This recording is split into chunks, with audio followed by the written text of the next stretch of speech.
Hello, my name is Nelson Fragelli, and I invite you now to take a look at this marvelous monument of Christendom, the Sainte Chapelle in Paris, France.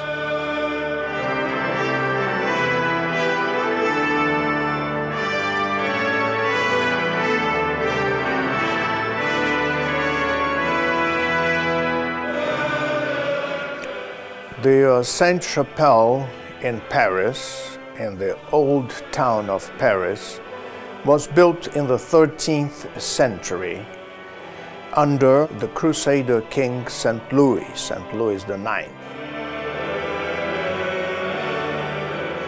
He ordered the building of this chapel to house the crown of thorns of our Lord Jesus Christ, recently acquired in the Middle East.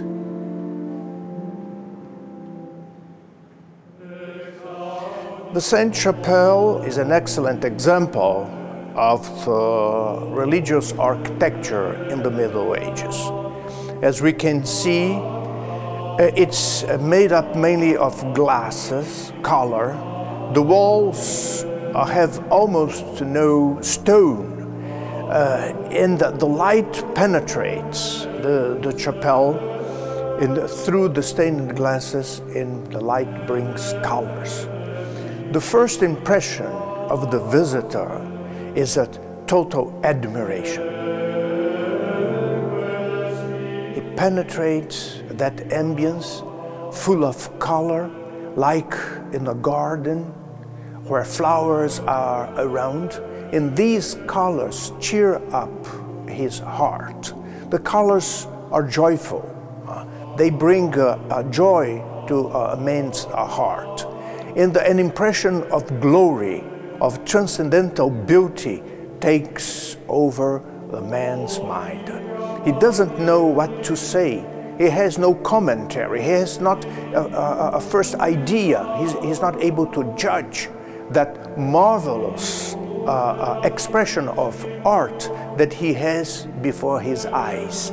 He takes a minute to, so to say, come back to his normal position, reasoning, because his senses are taken by the beauty of the ambience.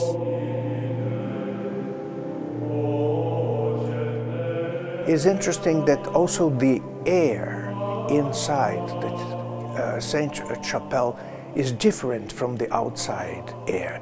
We have the impression of a breath of centuries that is kept there and also collaborates to lift up man's heart in direction of God. After a while, he starts analyzing what he sees. The stained glasses tell the history of Old Testament. The prophets are seen there, the kings, their deeds, and then the New Testament, our Lord's birth, Bethlehem.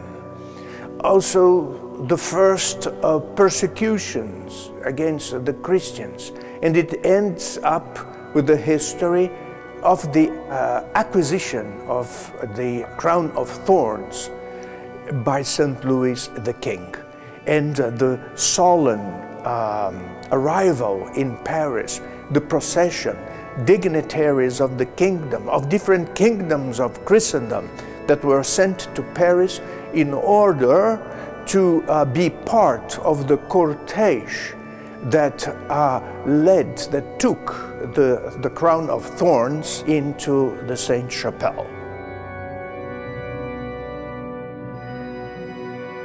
We could ask ourselves if so much light and color are not in contradiction to the symbol itself, the crown of thorns, that is housed in that chapel. Because the thorns, the crown of thorns, they mean suffering, pains suffered by our Lord during his crucifixion. This is maybe an idea that occurred to us, men of the 21st century, but for the medieval man it was not like this. They lived under the Catholic impression that is formulated by the saying in Latin, ad lucem per crucem. That's to say, we reach the glory through the cross. It's the sacrifice of the cross that takes us to the glory.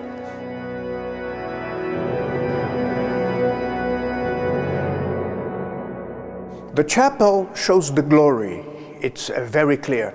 And the presence of the crown of thorns showed to everyone that sacrifice cannot be separate from a normal life of a man, of a person in this valley of tears.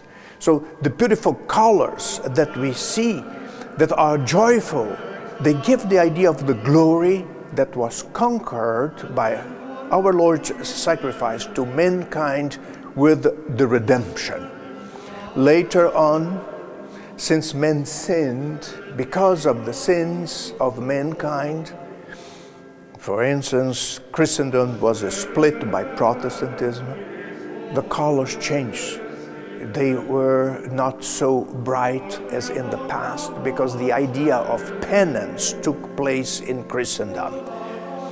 The medieval man, in his innocence, because he had been recently converted, he thought of God of paradise, of the glory in paradise, of the reward he would receive after fighting, struggling against the sin and the enemies of the faith in this valley of tears. And the Sainte Chapelle was an example of the gate to heaven. The impression that a person in the Sainte Chapelle is in a heavenly ambience is very strong. And this is the idea that one has. The stained glasses showing the history of the Church calls us to be also saints and insert ourselves in that sequence of souls that built up the glory of the Catholic Church. Sainte Chapelle, in fact, there are two chapels, the lower one and the upper one.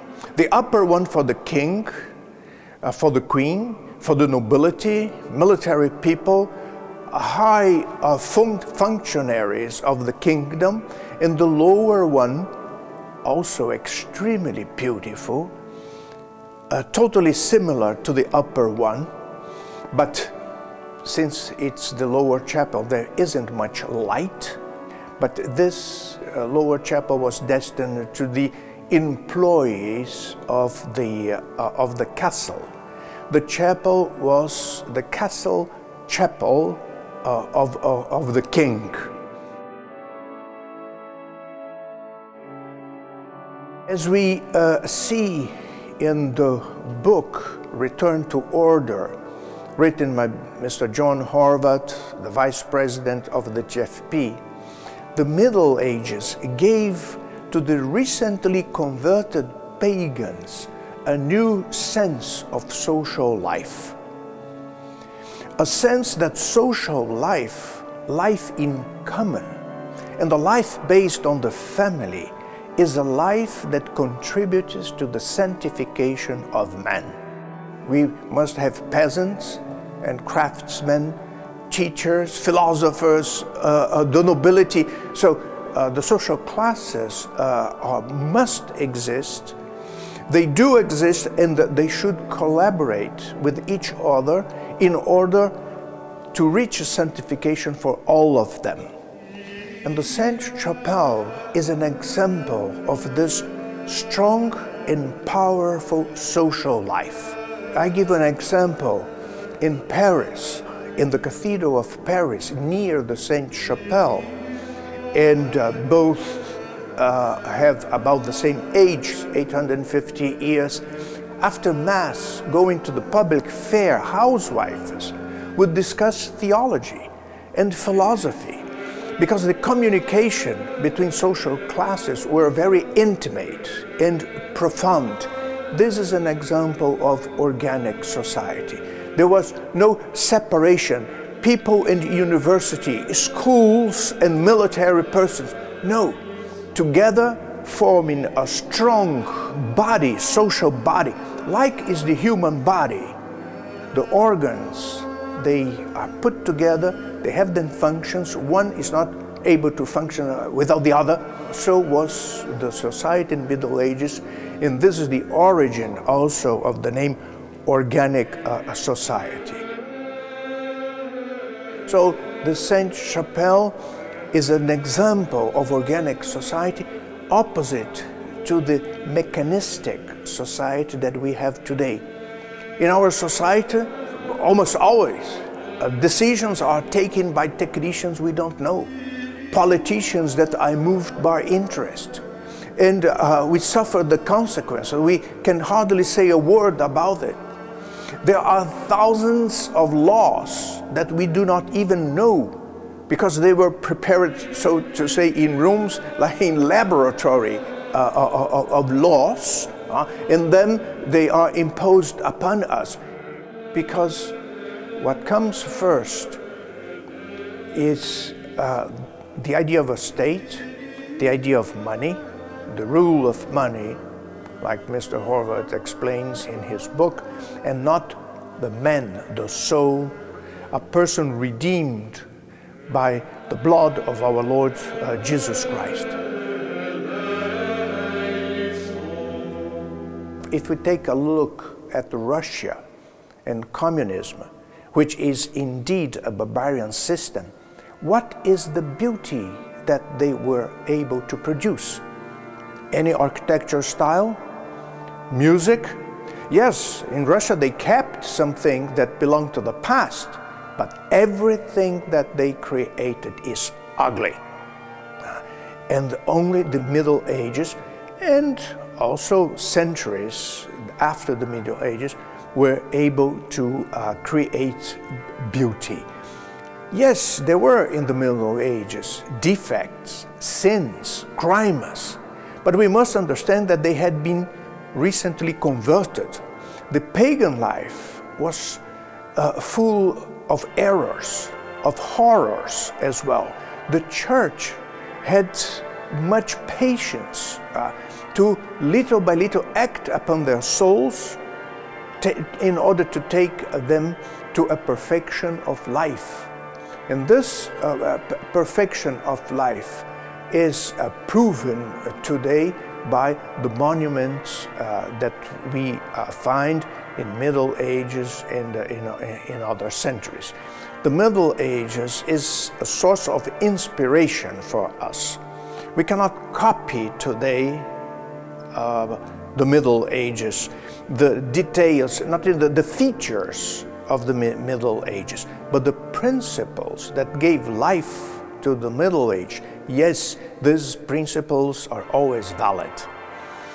A similar objection could be made against the gospel. Our Lord preached to people in His days, and we say, well, today it doesn't apply to us anymore. I'm not going to answer to this objection. It's so easy. We all know the answer. But the same thing concerns the Middle Age. The principles are valid, and they are always a source of inspiration.